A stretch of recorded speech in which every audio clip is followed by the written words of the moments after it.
How do we reset?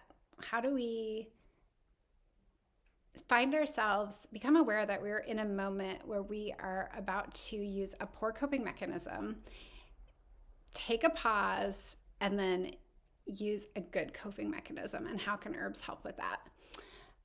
It's Arati from Brown Bear Herbs. It's been a while since I did a video, and I'm excited to be back and sharing with you again. I think a lot about my smoking blends and how people use them, and even how I use them. I know many people who use my smoking blends are not smokers, and I don't consider myself a smoker either, but many are. So, and I think really they're designed or conceived to be used in the same way for smokers, someone trying to quit tobacco, and somebody who is not trying to quit tobacco but enjoys smoking as a practice and herbal medicine and wants to be more in the driver's seat of how their emotional landscape and behavioral patterns play out instead of just letting reactions rule the day.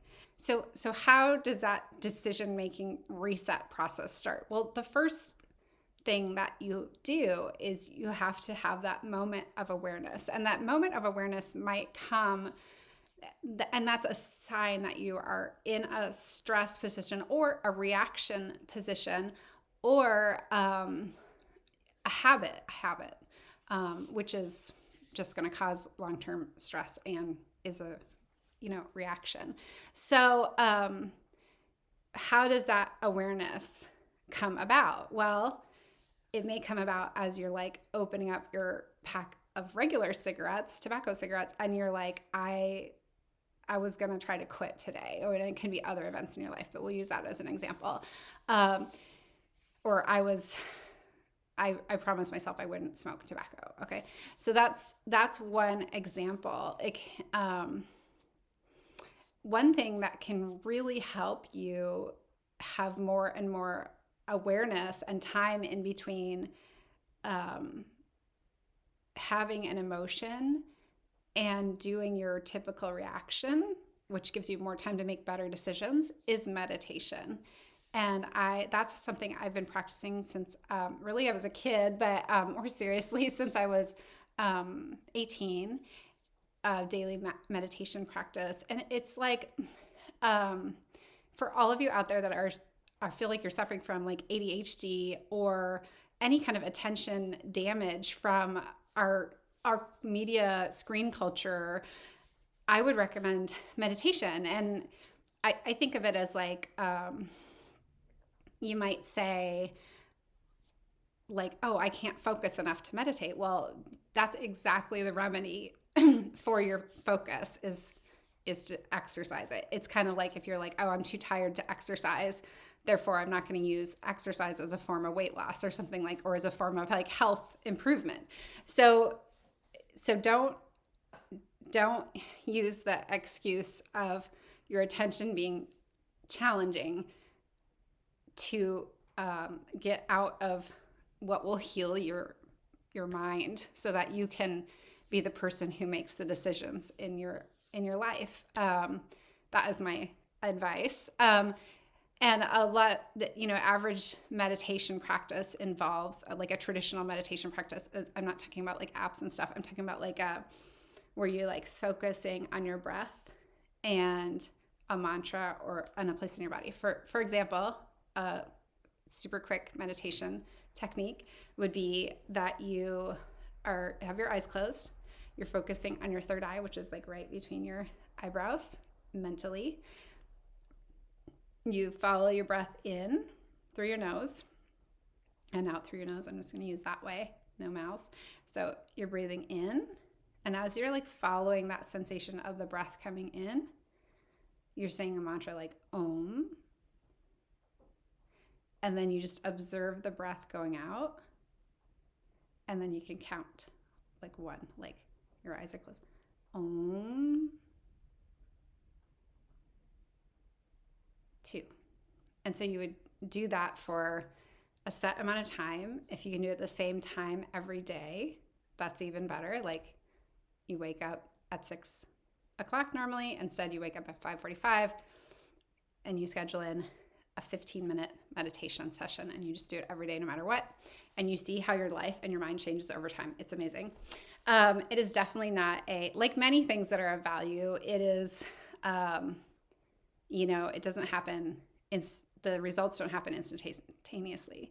A lot of times I compare it to like, if you were going to try to learn the guitar, you wouldn't expect to be playing amazing pieces like the first day or the first year or anything like that. So putting that out there as a free tool that has many scientific studies backing up its benefit, and along with like sages from throughout history saying how awesome it is, and me. So that's one thing that will help extend that time period between like an emotion, like say you get like some people might get really angry and then they're like, I'm going to cool it down, I'm going to have a drink, which is not a great coping mechanism. There are other ways to deal with it, like yerba santa is a great herb for that situation, which is in the social. So if you have a tendency towards multiple drugs, you might grab the social and try smoking that, and that would reduce the amount of tobacco that you're going for, because a lot of times people like smoke a ton when they're drinking. But also those herbs are not just a replacement for tobacco and something to smoke. They're medicine for that underlying propensity towards addiction, and like what is going on inside your body that you're using those substances to navigate around your emotions or social situations and stuff like that. So social is great for that.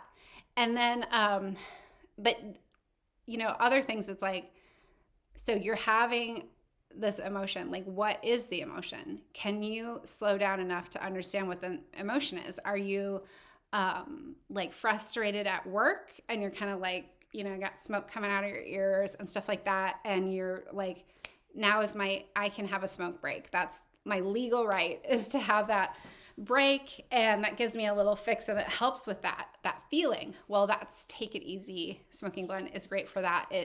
The herbs in it are relaxing to your like shoulders and your neck muscles, and they like very much are grounding. Like we had a hard time coming up with like the little crutch messages in our classics when we would smoke that one and try to like channel that information because it really does get you out of your head. So it's grounding when you're like feeling frustration. And then, or is it like, I'm experiencing sorrow, like I'm getting a divorce, someone has died in my family, I'm going through just like a huge emotional thing. Gentle and protective can be really helpful for that. So then it's like about, you need to be able to be conscious of like what emotions and situations are going to come up for you. So if you know that like your trigger situation is like the situation that makes you angry all the time, then you get all like crazy in your head, then like take it easy, like getting grounded, getting back into your body and out of your head. And then, or, like the social, like, you're going to be drinking and then you're going to be smoking. You can try smoking those herbs first and see if you drink less. And then, but sometimes it's not like necessarily like you're so negative, like you're not in such an extreme emotional state. Like for Clear Mind and Sexy Smokes and Astral and Body, those can be more like, with Clear Mind, Sexy Smokes, and Astral and Body, those can be more of something that you think of as more ceremonial or playful. And a lot of times people would normally use tobacco or other common smokables, but you want to have like smoking something that is better for your lungs, a little bit better. And MJ is the worst thing on your lungs. You just can't smoke enough of it to cause serious problems, because you'd be so, you would not be very functional. But anyways, like Clear Mind is great for people who smoke when they're writing or doing creative work. and or like contemplative ceremonial stuff. And so in that case, it's probably more of like a habit, and it's like choosing something that's better and choosing herbs that are going to actually help the work instead of like a band-aid solution like tobacco. So like the herbs in Clear Mind are for emotional clearing and focus. And so they can really do a wonderful job of like adding to your practice as a creative person, and not having like the addiction highs and lows where you're needing to like repeat. You could just try one in the day, or if you like do the roll your own and just smoke a little bit, and you're getting that plant medicine, and it's not like you're not on that addiction roller coaster where you have to like restart. That's a bad reset. So the good reset is like, I know I'm going to want to have more focus. I know I'm going to want to have like this, like my mind is like doing what I want it to do, making the events happen that I want to have happen, which are the creation of new things, or like centered focus for ceremony.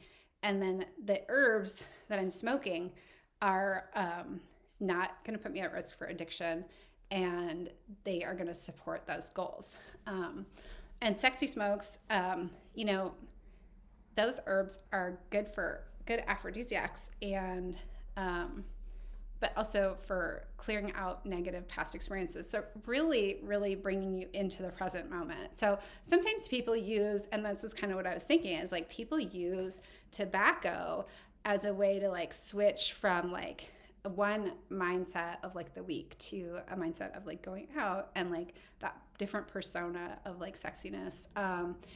And that is not going to be as effective as sexy smokes. So, and also a lot of MJ smokers love to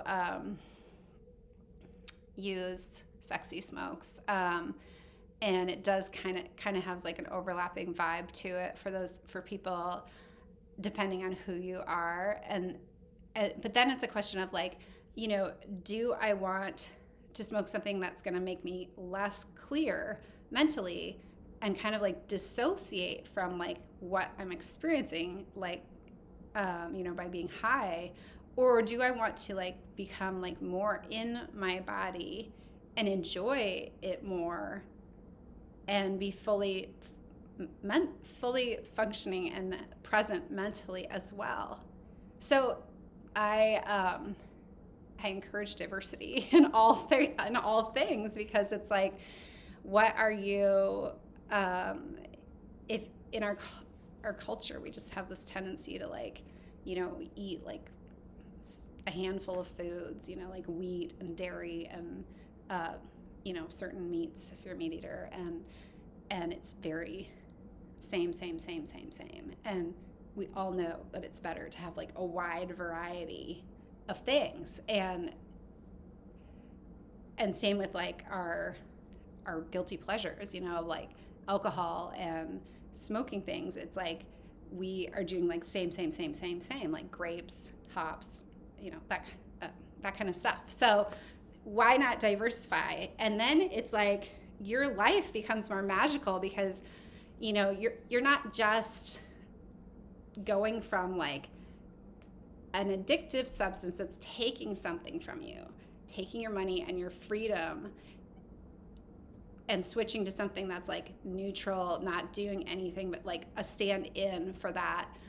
Instead, you're going from like this like situation where the substance is like kind of is controlling you, to a situation where you are being invited to have like a musical instrument of herbs to play with, kind of, so that you can decide like, what chords do I want to hit today? Like, I'm going to be at the office and I really need to focus on this like math stuff, and that's like not my fun time.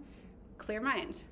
Or I'm had an argument with my spouse and we need to like reconnect and like get into that like good space again. Sexy smokes could be an option. And none of it is intended to take away your clarity that makes it possible for you to be the, like tarot card version magician of your life, where you are creating your life. So I guess I don't know if I'm off topic or not, but I am cool with it. I hope you are too. If you are, hit like and subscribe, please. And let me know what other questions and thoughts you have in the comments. It's so important to not go from like being a victim of an addiction to survival and just like getting by with but not feeling good. It's so important to go from this problem place to thriving and experiencing the music and the delight and the healing that Mother Earth is just here with.